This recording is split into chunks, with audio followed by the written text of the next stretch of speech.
दिल्ली में ओखला विधानसभा सीट मुस्लिम बाहुल है। यहाँ 50% से ज़्यादा निर्णायक मुस्लिम मतदाता हैं। बीते दो चुनाव में यहाँ आम आदमी पार्टी और भारतीय जनता पार्टी के बीच सीधा मुकाबला रहा है।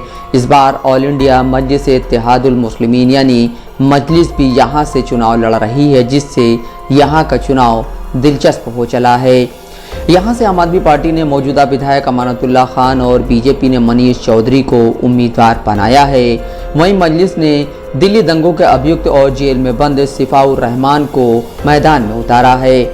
कांग्रेस ने ओखला से युवा महिला चेहरा अरीबा खान पर दांव खेला है। वह ओखला के अबुल फजल इंक्लेव वार्ड से काउंसलर यानी पार्षद हैं। नागरिकता संशोधन कानून यानी CAA के खिलाफ इसी ओखला सीट के शाहीन बाग इलाके में विरोध प्रदर्शन हुआ था। इस दौरान 2020 में हुए विधानसभा चुनाव में मुस्लिम वोटर आपके साथ थे, लेकिन दिल्ली दंगों के बाद यह ट्रेंड बदला है और दिल्ली नगर निगम यानी MCD चुनाव में कांग्रेस को बढ़त मिली थी। ओखला विधानसभा में नगर निगम के 5 वार्ड आते हैं। साल 2022 में MCD चुनाव हुए थे और तब आम आदमी पार्टी सिर्फ एक सीट मदनपुर खादर ईस्ट जीत पाई थी। कांग्रेस ने मुस्लिम मतदाता बाहुल जाकिर नगर और अबुल फजल इंक्लेव जीते थे।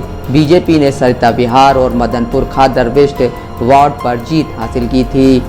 दिल्ली चुनाव में मजलिस के सदर असदुद्दीन ओवैसी भी प्रचार में जुटे हैं। 23 जनवरी की शाम ओवैसी पहले शाहीन बाग के 14 फुटा रोड पर पैदल चले और इसके बाद उन्होंने जनसभा को संबोधित किया। इस दौरान अरविंद केजरीवाल और अमानतुल्लाह खान उनके निशाने पर थे। ओखला में ठीक ठाक तादाद में ओवैसी के समर्थक नजर आते हैं, लेकिन ज़्यादातर कैमरे पर बातचीत करने से बचते हैं। मुस्लिम बाहुल इलाकों में बमुश्किल से बीजेपी समर्थक दिखते हैं, लेकिन सरिता विहार, मदनपुर खादर और जसूला में हिंदू मतदाता अच्छी खासी तादाद में हैं।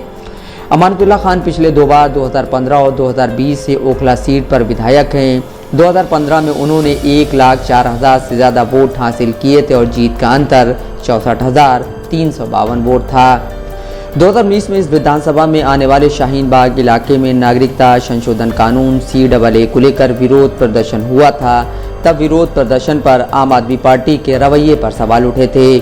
बावजूद इसके अमानतुल्लाह खान को 2015 की तुलना में ज़्यादा वोट मिले थे। 2020 में उन्हें 1,30,000 से ज़्यादा वोट मिले और जीत का अंतर 71,827 वोट था। आम आदमी पार्टी के इस प्रदर्शन की 1 बजे तत्कालीन केंद्रीय गृह मंत्री अमित शाह के एक बयान को माना गया था। चुनाव से पहले 25 जनवरी 2020 को अमित शाह ने दिल्ली में बीजेपी कार्यकर्ताओं को संबोधित करते हुए कहा था, चुनावों में इतनी जोर से बटन दबाना कि करंट शाहीन बाग में लगे। अब 5 साल बाद इलाके में चुनाव है और अमानतुल्लाह खान के सामने बीजेपी के अलावा मजलिस भी एक बड़ी चुनौती है। हालांकि ज़्यादातर लोगों का मानना है कि आपका सीधा मुकाबला बीजेपी से है। मजलिस के उम्मीदवार सिफाउर रहमान जेल में बंद हैं और उनकी पत्नी नूरीन फातिमा इलाके में जनसंपर्क कर वोट मांग रही हैं। नूरीन नून नगर में एक नुक्कड़ सभा को संबोधित कर रही थी। सभा के दौरान नूरीन बार बार जेल में बंद पति का जिक्र करती और लोगों से पतंग चुनाव चिन्ह पर वोट देने की भावुक अपील करती हैं। कांग्रेस उम्मीदवार अरीबा खान आसिफ मोहम्मद खान की बेटी हैं। आसिफ ओखला से 2 बार की विधायक और इसी इलाके में 2 बार काउंसलर रह चुके हैं। पूर्व में बीजेपी नेता और अब बिहार के राज्यपाल आरिफ मोहम्मद खान अरीबा के ताऊ हैं। साल 1993 से लेकर अब तक ओखला विधानसभा सीट पर 8 बार चुनाव हो चुके हैं। जनता दल कांग्रेस, राष्ट्रीय जनता दल और आम आदमी पार्टी इस सीट पर जीत हासिल कर चुकी है, लेकिन बीजेपी का खाता नहीं खुला है। इलाके में परवेज हाशमी कांग्रेस के वरिष्ठ नेता हैं। वह इस सीट पर 1993 से लेकर 2008 तक 4 बार, 1 बार जनता दल और 3 बार कांग्रेस से विधायक रह चुके हैं। 2009 में परवेज हाशमी राज्यसभा पहुंचे और इसके बाद ओखला सीट पर उपचुनाव हुए। उपचुनाव में राष्ट्रीय जनता दल के टिकट पर आसिफ मोहम्मद खान पहली बार विधायक चुने गए।